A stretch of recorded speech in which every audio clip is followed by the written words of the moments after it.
సరే, అంటే నేనును నా ఇంటి వారుని ఎవరిని సేవిస్తామంటే యెహోవానే సేవిస్తాం. మరి ఈరోజు చూడండి, భర్త ఏమండి భార్య సన్నిధికి వెళ్ళింది అనుకోండి, భర్త వెళ్ళడు. నువ్వు చేసుకో, నీకు ఎందుకులే, నువ్వు వెళ్తున్నావు కదా, నేను ఎందుకులే అని నీ వద్ద పర్లేదు. సమాజంలో ఇలా ఉంటుందని పరిస్థితి. సరే, అంటే మనం ఏం చేయాలి తెలుసా? మనం కూడా దేవుడే కనిపిస్తున్నాడు కదా ప్రియులారా.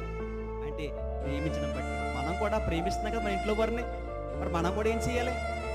గద్దించాలి, లోబడించాలి. మనం ఇదిగో క్రీస్తులోనికి రా, ఎన్ని ఇంపార్టెంట్ పనులు పక్కన పడాయి. రోజు మనం ఈ స్థితిలోనికి వచ్చామంటే కారణం ఎవరు? ఆయన కదా. ఆయనకు ఇవ్వాల్సిన సమయాన్ని ఆయనకి ఇద్దాం. ఆయన మనకి ఇవ్వకపోతే ఈ రోజు మనం ఎలా ఉండగలమా అని ఇలా కృతజ్ఞత కలిగి మనం దేవుని సన్నిధికి వెళ్ళాలి ప్రియులారా. అంటే ఆసక్తి కలిగి మారు మనసు పొందమంటున్నాడు ఆయన.